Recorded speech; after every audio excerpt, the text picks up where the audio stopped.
Ndabashuje inshuti bakunzi ba Africa Plus. N'aya makuru agezweho muri aka kanya, miliyari hafi enye z'amadolari zashowe mu nzego z'umutekano muri 2025 muri RDC. I Goma, abaturage ibihumbi bitabiriye imyigaragambyo, naho abarwanyi ba FDLR bakomerekeye muri RDC bari kuvurirwa mu Burundi. Banki nkuru ya Repubulika Iharanira Demokarasi ya Kongo, BBC, yagaragaje ko amafaranga yashowe mu gisirikare no mu zindi nzego z'umutekano z'iki gihugu yikubye inshuro zirenga ebyiri, agera kuri miliyari 3 na miliyoni 92 z'amadolari y'Amerika muri 2025.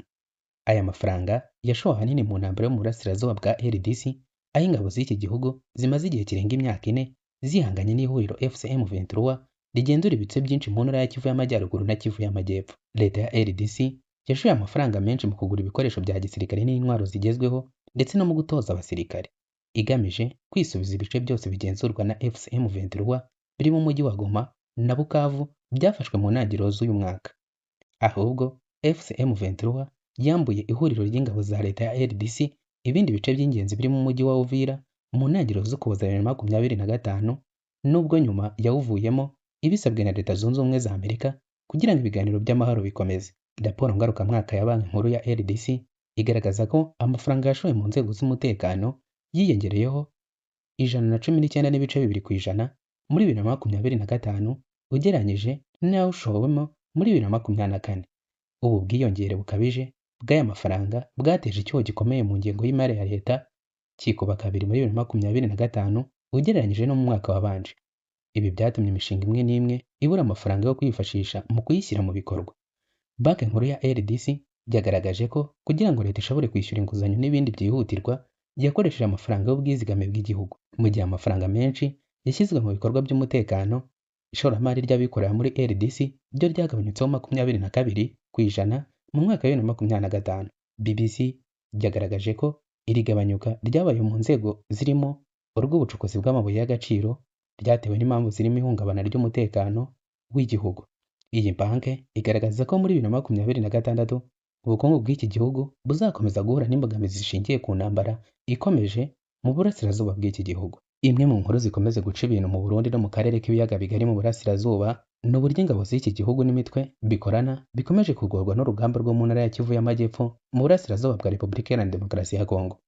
Gusa muri iyi nkuru igice cyayo cyagizwe ibanga rikomeye ariko gihishurwa namwe mu Barundi bahangayitse barimo abashinzwe umutekano, abaganga n'impirimbanyi y'uburenganzira bw'ikiremwamuntu yashinze umuryango FACOD Pacifique Ninahazwe yatangaje ko inkomere z'intambara yo muri RDC zirimo Wazalendo n'izo bikeka ko ari iz'umutwe w'iterabwoba wa FDLR ziri kuvurirwa mu bitaro byigenga kandi bihenze by'Ubujumbura birimo Tanganyika Care Polyclinic.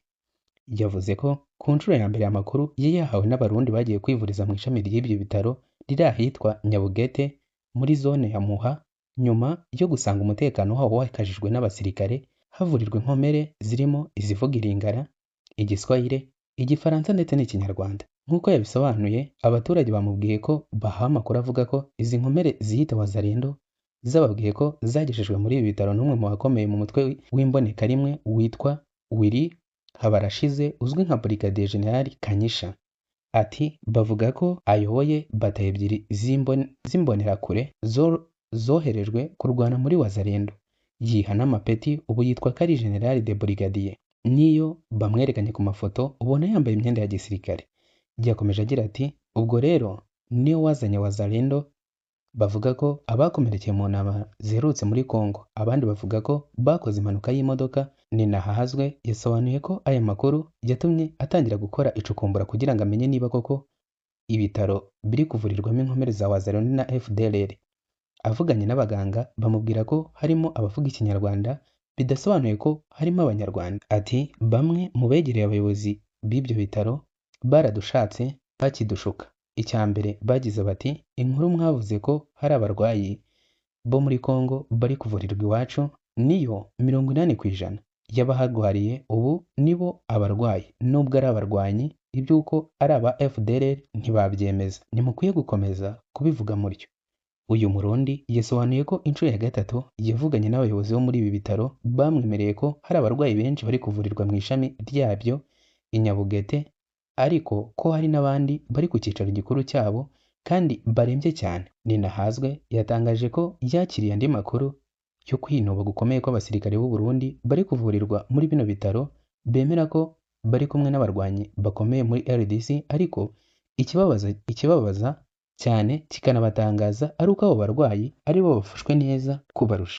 Yakiriye andi makuru akomeye yavuye mu basirikare bagiye gusura ibi bitaro i Nyabugete, bamusobanurira ko basanze ko hari umunyarwanda umaze imyaka myinshi avugaho kuba umurwanyi wa FDLR usura kenshi inkomere zaho akaziha n'ubufasha. Yagize ati bamwe mu basirikare bavuze bati twagiriye i Nyabugete turabyirebera, abaharwariye twarababonye, twanasanze hari umuntu uzwi mu Burundi uhamaze imyaka itari muke, umugabo w'umunyarwanda uva mu Buholandi, benshi bavuga ko ari umu FDLR uzwi, niwe uza kureba i Nyabugete akabona uko abafasha.